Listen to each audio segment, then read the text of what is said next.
Ranjana Jai Braja Jana Ranjana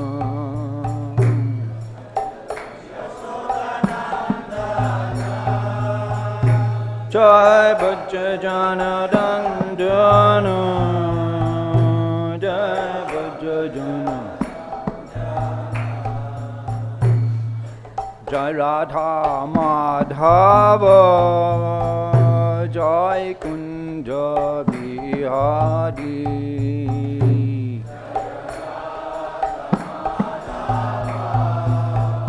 Jai Kunja Bihari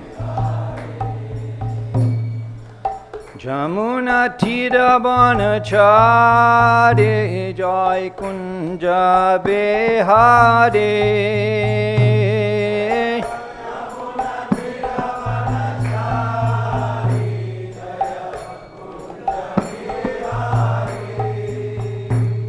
Jai Jamuna Tira Banachari Jai Kunja Bihari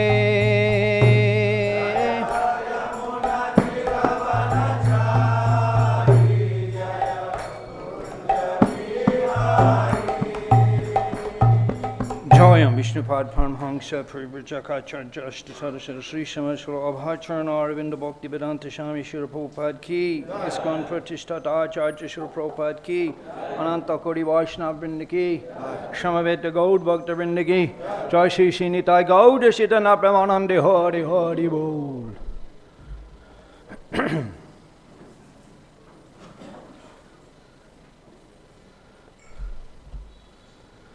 Om Namo Bhagavate Vasudevaya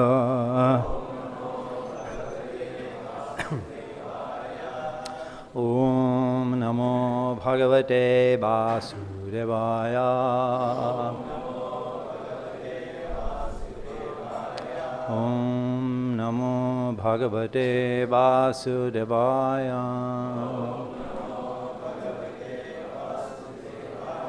Krishna Swadhamu Bhagate Dharma Jnana Dibi Shaha Kalo Nashta Trishamesha Purana Karanoditaha Vandeyaham Shri Guru Shri Jutapada Kamalang Shri Guru and Vaishnavangscha Sri Rupam Sagara Jatam Sahagana Raganatam Vitam Tang Sajivam Sadvaitam Savadutam Parijana Shaitam Krishna Chaitanya Devam Sri Radha Krishna Padan Sahagana Lalita Shibi Shakang Vitangscha Mantra Guru Ajota Shikha Guru Gonta Charane Age Kore Abandon Namo Vishnu Padaya Krishna Prasthaya Bhutale Srimad Bhakti Vedanta Swami Namane Namaste Saraswati Devi Gaudavani Pachani Nirvishesha Shanavari Pashtata Deshtani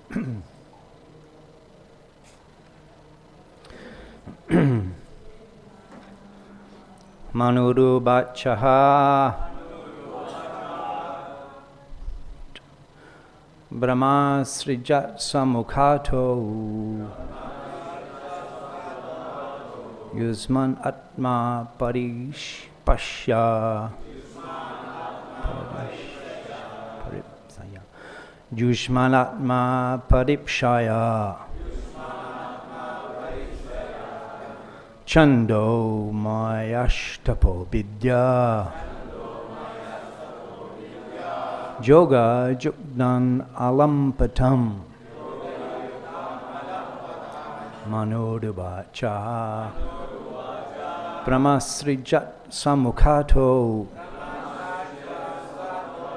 Juzman Atma Paripshaya Chando Mayashtapo Vidya Yoga Yukdan Alampatin. Please chant.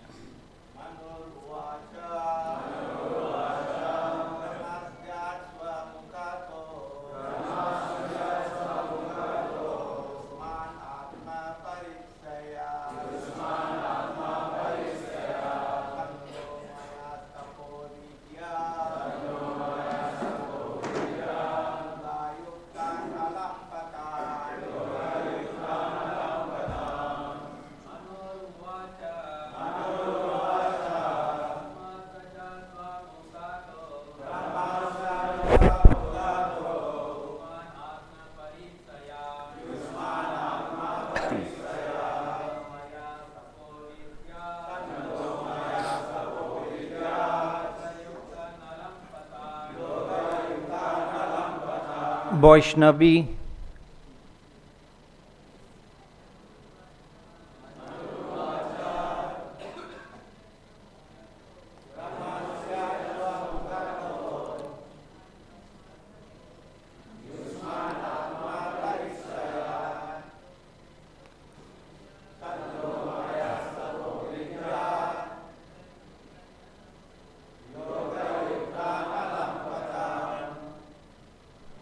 Manu uvāca.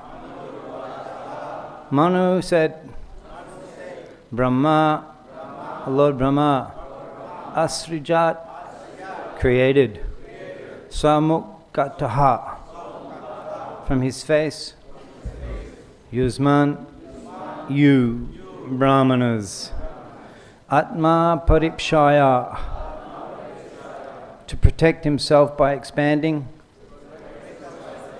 Chandaha Maya, the form of the Vedas. Tapa Vidya Yoga Juktan, full of austerity, knowledge and mystic power.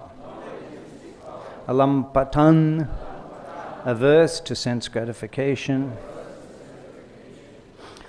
We're reading today texts 1 and 2 of chapter 22, the marriage of Kardama and Devahuti, translations and purports by His Divine Grace A.C. Bhaktivedanta Swami Srila Prabhupada. We'll read the translation to text number 1.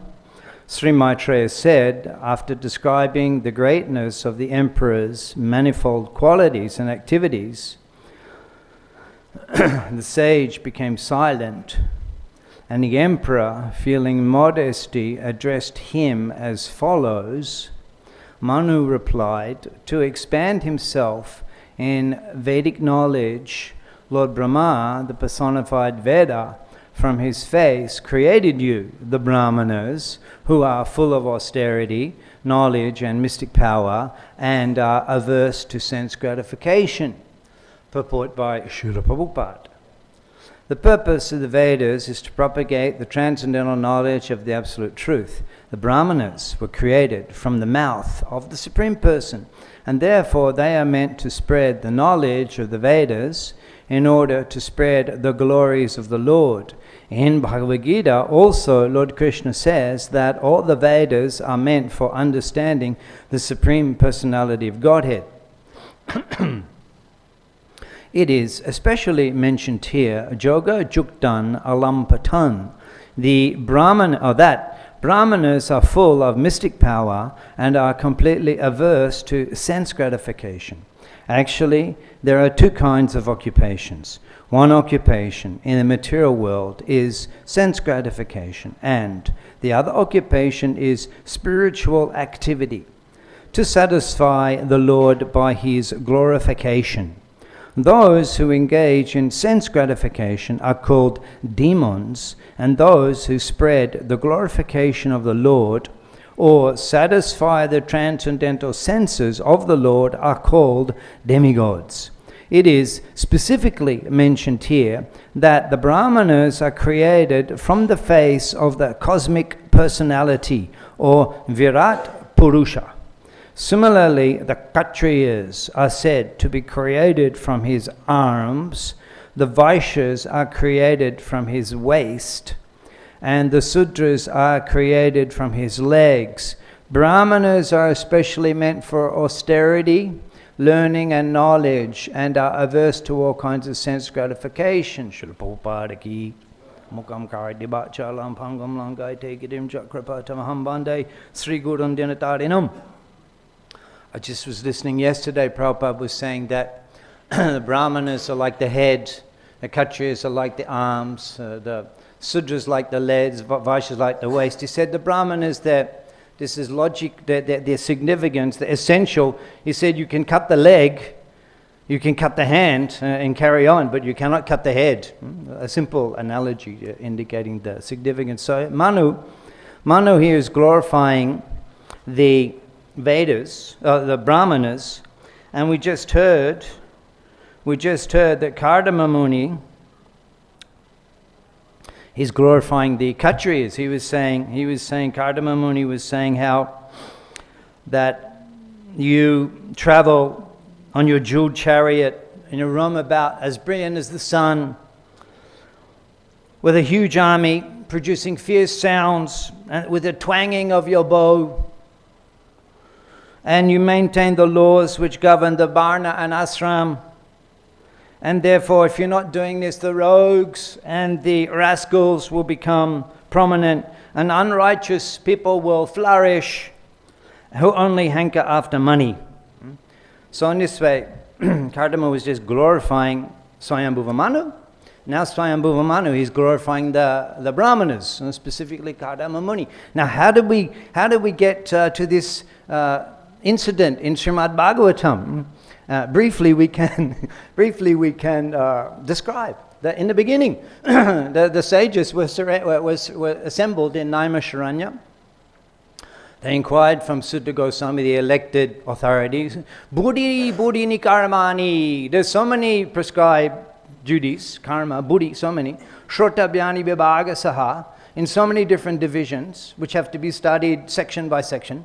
Takes such a long time. Ata shadu, O holy man, trayat sharam. Please tell us the cream, the essence. Bruhi, tell us, Bhadraya Bhutanam, whereby all living entities will get auspiciousness, Bhadraya Bhutanam, Yenatma Suprasiditi, and attain complete satisfaction of the self. This is one of the 6 questions that the sages inquired from from Sutta Goswami in the first chapter of Srimad Bhagavatam.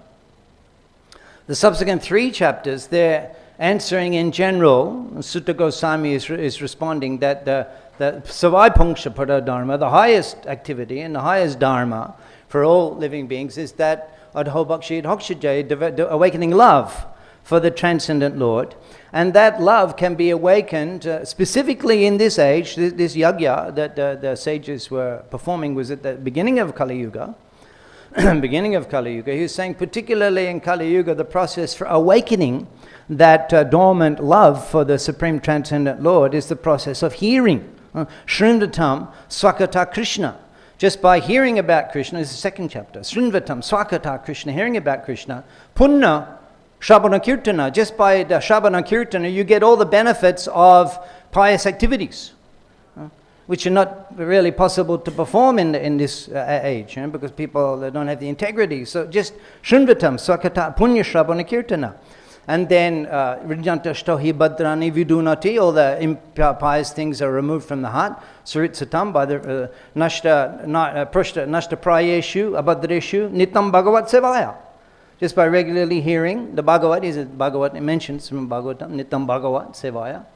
And then one become fixed. Bhakti Bhavati Naishtiki. One develops it very quickly. So there's the recommended process. So then the sages, they inquired, well, Vyas Muni, he compiled Srimad Bhagavatam. Where did he get the inspiration? Where did he get the inspiration? First they said that actually Krishna having departed, Krishna Svadamu Pakate, to return to his own abode, Dharma Jnana Adibi Saha, along with knowledge and religiousness, then what's going to happen? What will be the situation for those in Kali Yuga? Kalo Nashta Drisham, Aisha, those in Kali Yuga whose vision is destroyed, Puranako will get light from this. Arko means the sun. Puranako, this Purana, which is like the sun, Adunoditaha, which is just arisen now after the departure of Lord Krishna. So that's chapter 3. And then the sages, they inquired, well, Vyasadeva, he already did so much work. And chapter 4 describes how he divided the Vedas, the Itihash, Mahabharata, Vedanta Sutra, and Upanishads, so much. So where did he get the inspiration to subsequently compile this Purana, Srimad Bhagavatam? So then chapters 4, 5, and 6 describe the meeting of Narad Muni and Vyas, that Vyas was a little bit off track. And Narad came to actually instruct him to correct us. Why we need a living guru to actually correct us and to actually see the mistakes and speak and give the adjustments. Tadbhag Bishaga Janadaga Viplava, those words which are a different creation, which are glorifying the Namani Antasha Joshon Kintarniyat, glorifying his name, his qualities. The Tadbhag Bishaga Janadaga Viplava, Janataga, the sinful, misdirected people in general, aga is sin, the sinful people, janataga viplava, that can create, just by these words, can create a revolution. There's the Ministry of Education journal is called Viplava, revolution, create a revolution. Even one sloka, he said, Jasmin Prati Slokam. Even one sloka, Jasmin Prati Slokam, can create a revolution in the misdirected lives of the sinful civilization. And then Narad goes on to describe chapter 6, his own experience of associating with the Bhaktiveddantas and awakening the taste for hearing and chanting. And then he became the transcendental personality, Narad Muni, who wanders here and there, transcendental spaceman, always glorifying the Lord. And then chapter 7, Vyasadeva, after he heard from Narad, he sat down, and that Lokasha Ajanasha, Vidvan, Chakra, Satita Sanghita, the people, Anato, Pashamam, Shakshat, that Bhakti Jogam and Hokshijay. They do not understand that all of the anarthas can be removed by Bhakti Yoga, developing love for the Supreme Lord. Lokasha Ajanasha. The people in general do not know that. Vidvan, therefore the learned Vyasadeva, Vidvan, Chakra, he compiled Satvita Sanghita, this Srimad Bhagavatam, beginning chapter 7. And then he begins actually the narrations of Srimad Bhagavatam. He begins the narrations. That was like a prelude leading up, like introduction. You know, why is this topic being? He then begins to describing. And what does he describe? First, he describes immediately takes up the pastimes, the activities that happened immediately after the conclusion of the battle of Kurukshetra. He begins from there. That Ashvatthama is punished, that issue is there, chapter 7 and chapter 8, and then Lord Krishna about to leave, having completed everything. He's at Battle of Kurukshetra, Yudhishthira is installed as the emperor. Lord Krishna is about to leave, return to Dwarka. Kunti Maharani no, Vipada Shantu Tashva Tatra Tatra Jagad Guru Kunti Pratana. Prabhupada, he appreciated and liked so much, spoke on extensively here in Mayapur. All of the prayers of Queen Kunti spoke in Los Angeles.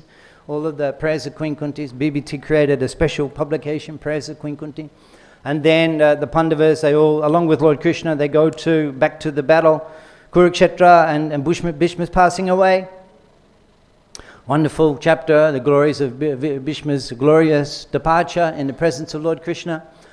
So then Lord Krishna, he thinks, okay, now we can go back to Dwarka. So chapter 10, Lord Krishna departs from Hastinapur. Chapter 11 arrives in Dwarka.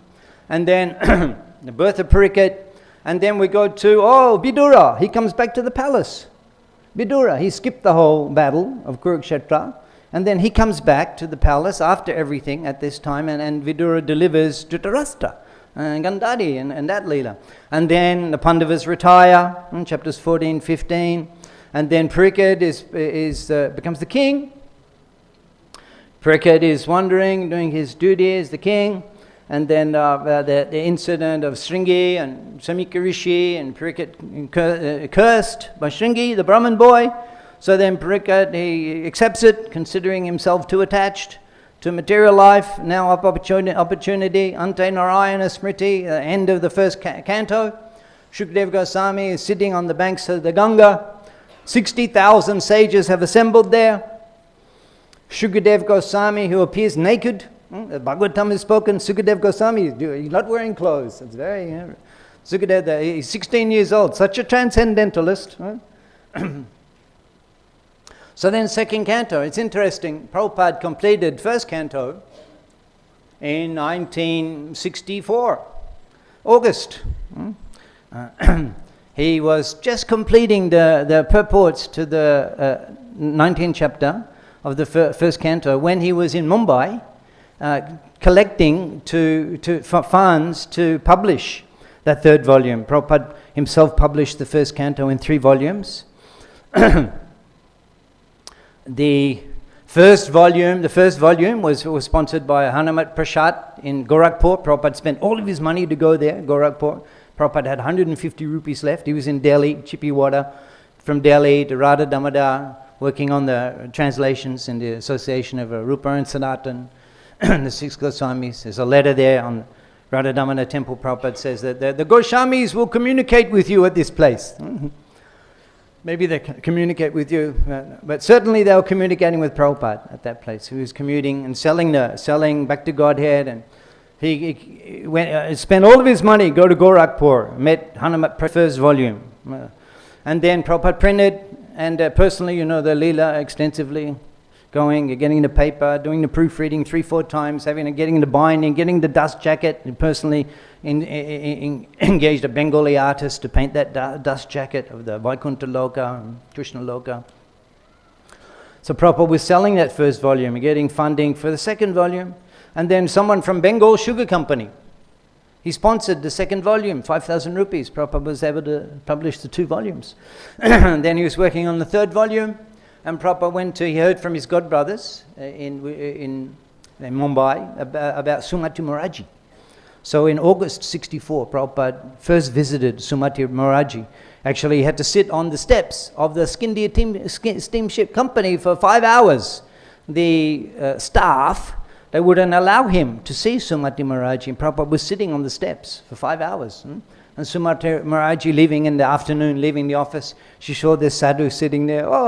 Swamiji. She said, what is this? He's been sitting here all day, madam. Oh, Swamiji, what can I do? I have a translation of Srimad Bhagavatam, a manuscript in English. I want you to publish it.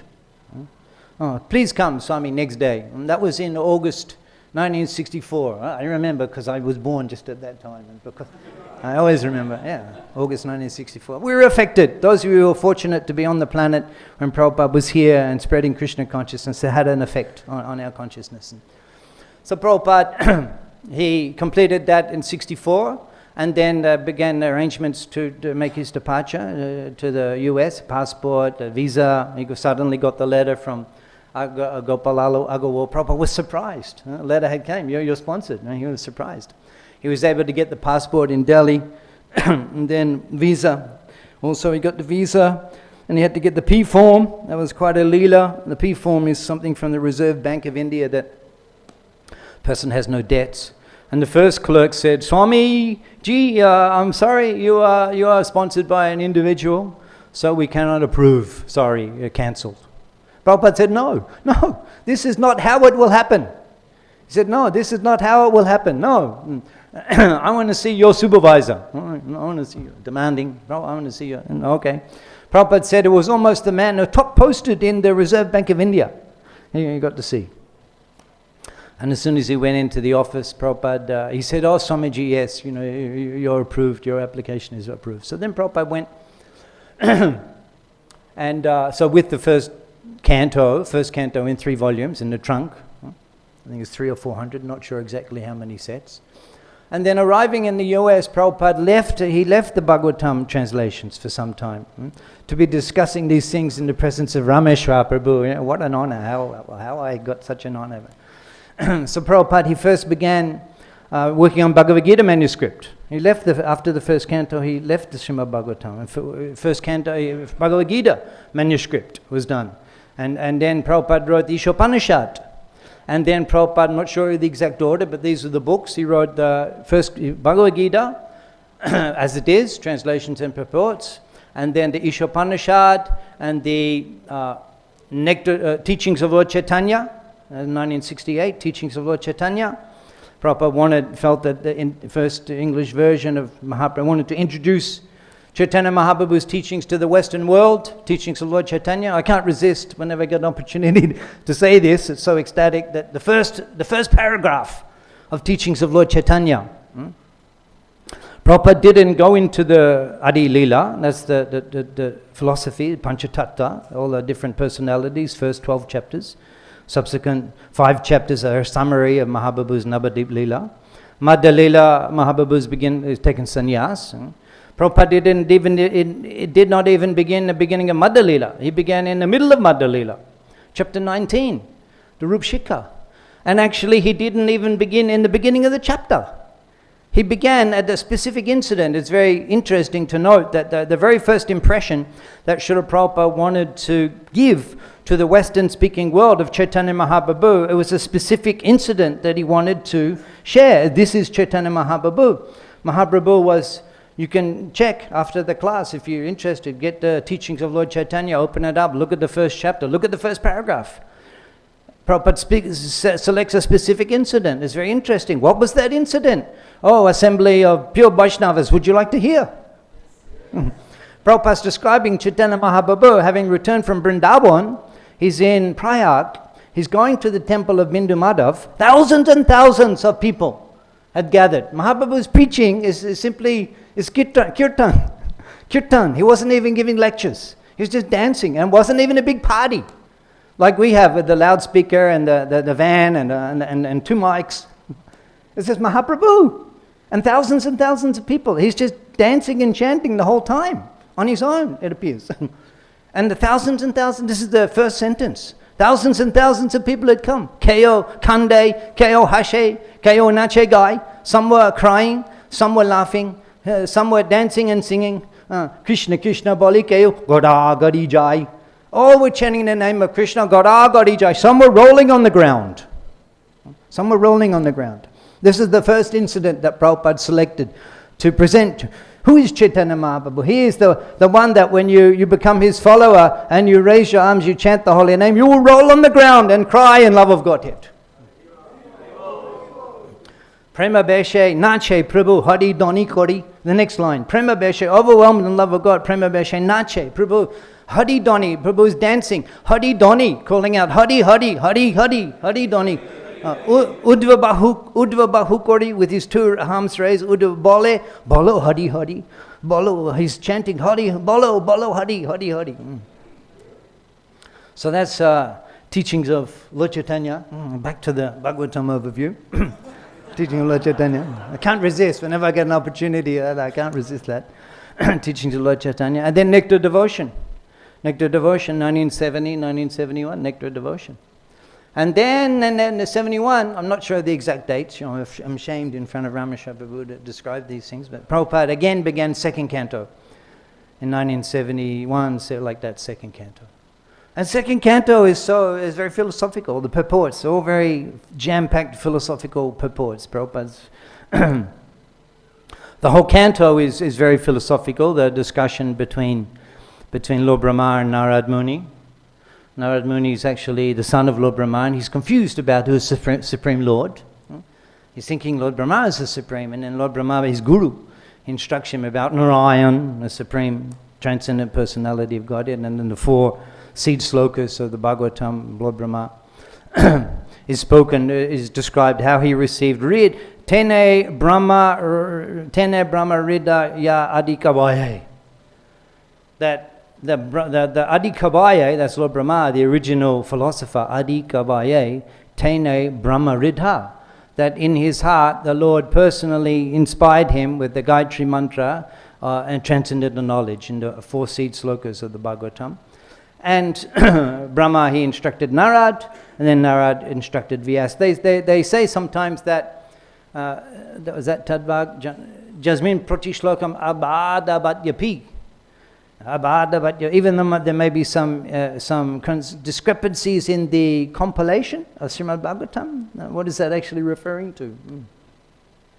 Well, Prabhupada in the purport describes his own shortcomings in preaching in the second language of English, but that the example of the fire, that you can get the message across that the place is burning down, and so in this way, that Srinvanti Gayanti Grinanti Sadhava, that the honest, the sincere person, Sadhava, actually Srinvanti Gayanti, they will accept it. They will accept this message because of it being an honest attempt to glorify the Supreme Personality of Godhead. And other aspects are there that in the Bhagavatam things, it's not like things are in the or necessary in the order that they appeared. So if you try and trace it out in that way, it's because it's all, as we mentioned, that the meeting between Vyas and Narad, that's described in first canto, chapter 5, but actually that happens later, after Narad's his guru, Brahma, that's in the second canto. So things are back and forward in that way. So the second canto, philosophy and the sarga and the visarga are described about the original creation sarga. That means the elements, like Lord Vishnu on the Garbha, on the current ocean, on the Garbha ocean, Kshirodakshai Vishnu, that's the sarga. And then population by Lord Brahma, it's called secondary creation, that's visarga. So they were touched on in the second canto. At the end of the second canto, the sages, they said, it's very nice, they're telling us all about the science of creation, it's very nice. But what happened to Vidura? They're thinking about Vidura. They said, what happened? You told us that he came back in chapter 14 of the first canto. He came back and delivered Dhritarashtra.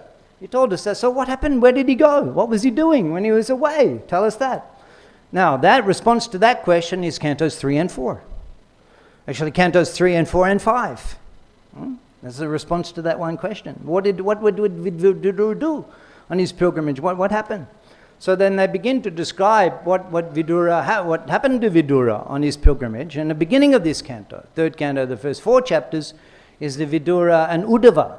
Vidura, as he's traveling to different places of pilgrimage, he meets Uddhava at Prabhakshetra. And Uddhava explains that there's first 4 chapters of this canto. Uddhava is explaining that Krishna's pastimes, which he saw, which he was present in. Krishna's pastimes, first 2 chapters in Vrindavan, and second 2 chapters 3 and 4, Krishna's pastimes out of Vrindavan. And then there's the Maryada Bratikrama incident. Maryada Bratikrama. Maryada means etiquette. And Vyatikrama means transgressing etiquette. The famous Maryada Vyatikrama incident, where Vidura actually wanted to hear more from Uddhava. But because Maitreya was present there. Who was Maitreya? Maitreya, great rishi. And he also was fortunate to be present along with Uddhava when Krishna's final instructions were given to Uddhava. So that fits in at this third canto, but actually that's described in the 11th canto, the Uddhava Gita. There's another example. So Maitreya was also present there. So Uddhava, he subsequently directed Vidura to take further instruction from Maitreya, because he was a senior sage, and Prabhupada comments in the purport there that one should not give diksha in the presence of one's spiritual master, and one should not give instruction in the presence of one's senior. And in this way, this is the example of Uddhava, even though qualified. Prabhupada says this is the etiquette. Even though qualified, one should not be eager to give instruction in the presence of one's seniors. One should remain silent, unless specifically requested by them. One should not be eager to offer one's view or one's instruction in the presence of a senior. And also not give initiation in the presence of the senior Vaishnava. And Prabhupada says this is the etiquette, Vaishnava etiquette. So then Vidura, he goes to Maitreya, and then the first chapters 5 to 12 of this canto, chapters 5 to 12 of this canto, again the sarga and the visarga are described, the creation of the elements, and then he describes everything, or the gunas, the mahatattva, the pradhana, all of those things. He gets to chapter 12 of this canto, and he begins to describe that Brahma, from his mind, are the 10 sons, manasaputras of Lord Brahma. They're created. And then he creates Satarupa and Swayambhava Manu. Swayambhava Manu and Satarupa, the first lady, Satarupa. And they're the husband and wife. And this is chapter 12 of this canto. And then Lord Brahma, he instructs Swayambhava Manu to create progeny. And Swayambhava Manu says, well, first of all, the earth has fallen into the Garbha ocean. So how can we create progeny? You have to help us get the earth out of the Garbha ocean, because the primordial demon, Hiranyaksha, I think Hiranya is gold, Aksha I think searching for, Hiranyaksha. He'd mined so much gold that the planet lost balance and fell out of orbit We don't know what's going to happen with the oil. Of course, the oil is going to run out. They don't tell you this, but it's going to run out sooner or later. In fact, we don't know when it's going to happen, and no one's telling us, but everything's going to collapse. There'll just be empty buses and trucks and motorbikes just cast on the side of rusting on the sides of the roads here and there, and we'll be back to agriculture, and then that will happen, maybe in our lives. And Prabhupada also predicted the oil will run out, and everything's based on the oil. So anyway, that happened then. The gold and the earth lost balance, fell out of the orbit, fell into the Garbha ocean. So Jai Barahadev ki Jai. The Lord assumed the form of Barahadev, specifically for that purpose of diving down into the mud of the deep Garbha Doka ocean. And he retrieved the earth. And then, where did Hiranyaksha come from? The question, Hiranyaksha, where did he come from? Oh, well, let's tell you about the cursing of the two doorkeepers. That's chapters 17 and 18. After the battle of Hiranyaksha, let's hear where did Hiranyaksha come from? Oh, that's very interesting. This is Bhagavat. Yatra gayanti mad bhakta tattva tishtami narada. Where my devotee is glorifying me, tattva tishtami narada. All of these activities, all in relation to the Lord and his devotees and his pastimes. That's why it doesn't really matter that, this happened then and this happened. That's not really the essence to get things in order. The essence is to remember Krishna. Srinvatam Sakata Krishna. This is the Bhagavatam, so everything about Krishna. So let's hear about the four Kumaras. They were already produced. They were amongst the 10 sons, the four Kumaras, and they were. We just heard the last few months. Kinjalka Mishra Tulashi Makarandavayu Shankshobha Maksharaja Shoma Bichittatanvo. That the breeze carrying the aroma from the toes of the lotus feet of the Supreme Personality of God mixed with the tulasi, the chandan, anta gata sha virarena chakar taisham. When that breeze entered the nostrils of those four Kumaras, shankshobha maksharaja abhijitta tanvo, they experienced a change in a consciousness and mind, even though they are attached to the impersonal Brahman understanding. That Leela is there, and then they curse because you've considered us unqualified. That you must be imposters. How did we get this far? To the 6th gate in the Vaikuntha planets. How could we possibly be in any indiscrepancy? You're seeing indiscrepancy where it doesn't exist. You're not qualified to remain here in Vaikuntha. You have to leave this place. Okay. So then the Lord came, and wonderful Leelas there. The Lord came, and then they smelt the tulasi. And then they were cursed, Jai Vijay, they came down as Hiranyaksha and Hiranyakashipu. So that brings us up to chapter 20. We're in chapter 21 now, chapter 22, beginning today, chapter 20. So then they said, okay, well, tell us now again what happened to that family. You were telling us about, back on chapter 12, you were telling us about Swayambhuva Manu and Satarupa and their family. They're so glorious. They're so glorious. Their family and their offspring is so extraordinary. Prabhupada says, we're not interested in hearing about the sex life of the common man with his associate wife. No, but we are interested in hearing about the progeny of Swayambhuva Manu and Satarupa because they're such special, exalted personalities. So just tell us about that. So basically, we'll just jump ahead a little bit and tell you. No, we'll stick on the line here. So then they said, come back, tell us what you were telling us about that. Then the earth fell into the ocean, so the earth is back in its place. So then what happened? Tell us about the offspring of Swayambhuva Manu and Satarupa. Huh? Okay. Well, there's five offspring. They're very significant personalities. We're assuming that there's learned assembly. You're aware of those five offspring of Satarupa and Swayambhuva Manu. Who can say? Priyavata? Yeah. Uttanapad? And 3 daughters. Prasuti, Akuti, and Devahuti. Yeah. So, okay, we'll jump ahead a little bit. So now we're going to hear about Devahuti. Devahuti. Now this is marriage of Kardama and Devahuti. We're hearing about Devahuti, these few chapters. And then we'll hear about their son. The son of Kardama and Devahuti, their son that's Kapila Muni. Their son, they also had 9 daughters, which married to the sages. And this is a progenation of the humanity, like Daksha, Prajapati Daksha, so many daughters, so many sons, to populate. So Devahuti and Kardama, they're actually progenitors. So then, we're hearing about Devahuti now. These few chapters, the marriage of Devahuti is very instructive for the Grihastha life. The marriage of Kardama and Devahuti, how we'll hear subsequently how he creates the aerial mansion for enjoyment, in order to arouse the stimulation.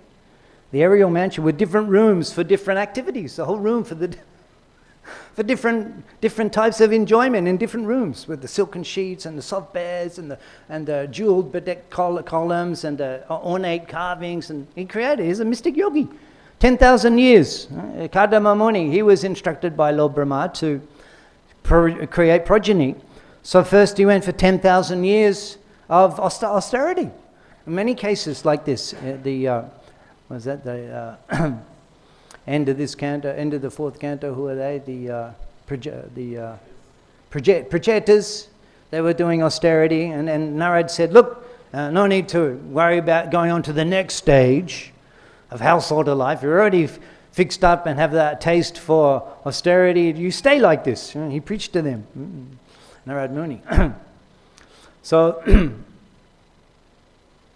Kardama, he's doing the penance and austerity for 10,000 years, and then that was the previous chapter that Lord Vishnu came and appeared to him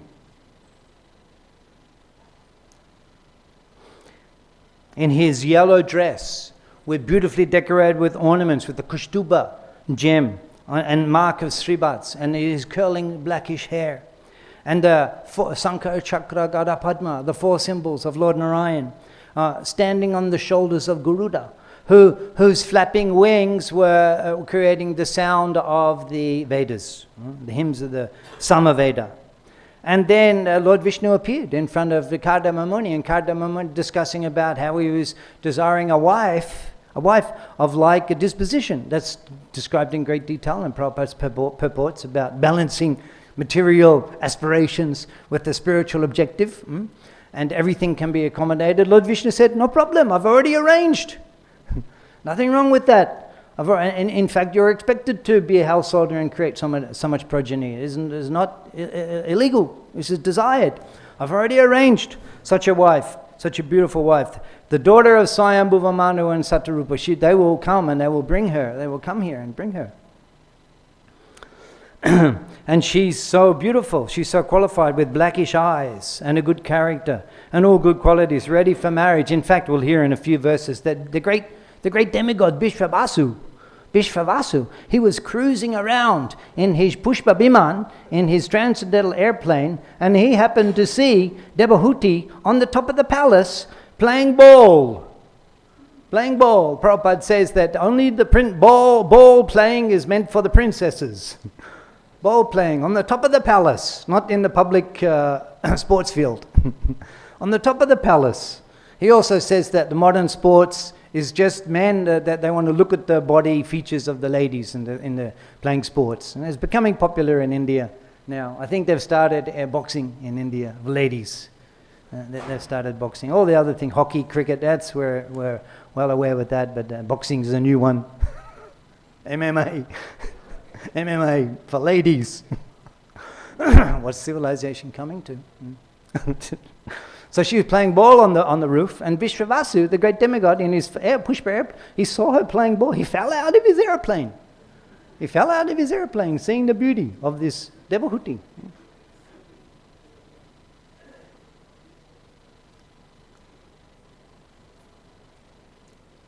And then Lord Vishnu says that you will have 9 daughters, and with her, and they will become mothers of great sages and rishis. And also I will personally appear, my personal expansion will appear as your son, as Kapil Muni, and teach the Sankhya philosophy. And then Lord Vishnu left, and then shortly after that Swayambhuva Manu arrived. Swayambhuva Manu arrives with Satarupa, and that's just being described now. And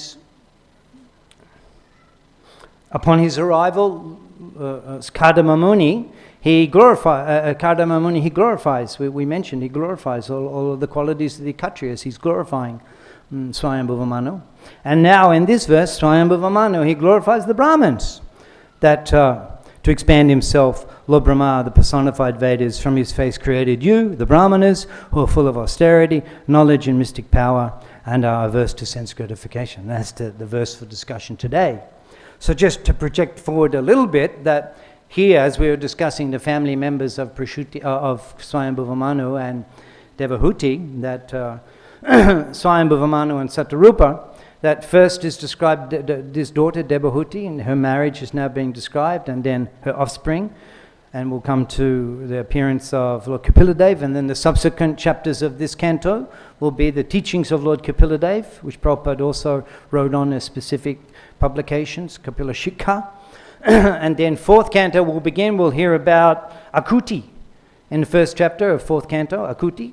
And then Prashuti, she's the mother of Sati, mother-in-law of Prajapati Daksha. So the first 7 chapters of the next canto are the Daksha Yagya and Lord Shiva and Sati, the Sati immolation, that section.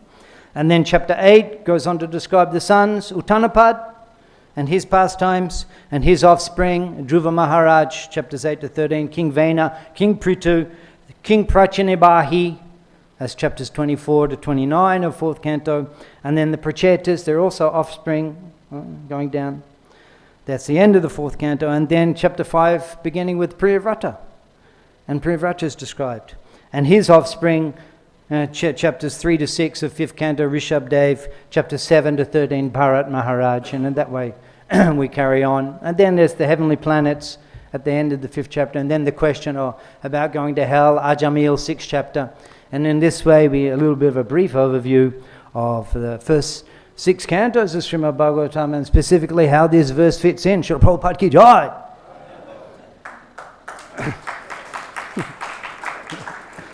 Is there any question today?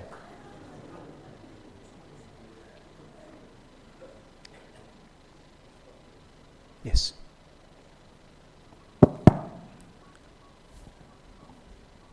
Yesterday, we were talking about the Prachetas. They were glorified by Lord Vishnu himself, that they cooperated together. But together they begot Daksha, who was not cooperative at all. So, what is the meaning of that story? Whoa.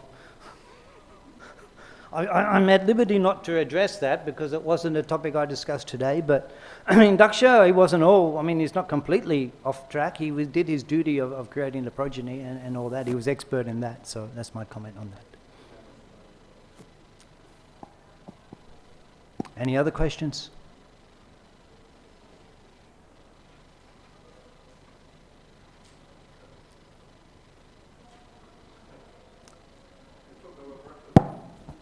It's not that you have to just think of a question to fill in this time. We can finish. No problem.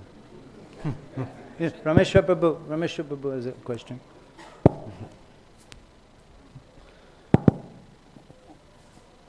Thank you for that. I don't have a word. Encyclopedia class of the Srimad Bhagavatam and Prabhupada's writing of other books. It's hard to say there's any gaps in your presentation. But there's one slight gap, which I'll share. Prabhupada actually suffered another heart attack in the 60s and went to recover in New Jersey on the shores. And he had started writing the 2nd canto in 68. But because of this illness, he said to himself, maybe this is a sign that I won't be able to complete the whole Srimad Bhagavatam in 60 volumes, 400 pages each. So he said, so let me take the 24 volumes of the 10th canto and write an amazing summary which he started doing in 69 and finished in 70. And that's the only gap in your encyclopedic presentation. Such an important... Krishna books. Yeah, thank you, Prabhu. It only takes one moon to brighten the dark sky. Thank you, Rameshwar Prabhu. Such an important point about such an important text, Krishna book, and I didn't mention that, but Krishna. But we didn't know that Prabhupada was actually beginning the second canto. That's why Labhamatra Sadhu Sangha Sarva Siddhi Hoy. A moment's association with the sadhu can give us so much value. So thank you very much. All of these things we should be documented so that all of these details can be there. Thank you very much. Well, okay. Well, we wrote a course. We wrote a course on Prabhupada. That's something new. All of these, whole life, 8 lessons. But there's so much more work to do in that regard. And we seek your association and mercy and encouragement while yourself and God brothers are present with us, that all of these things can be kept for prosperity, because they're so valuable and so important for humanity. Srimad Bhagavatam ki jai, Srila Prabhupada ki jai, Gauda Premanandi Hari Hari Bol.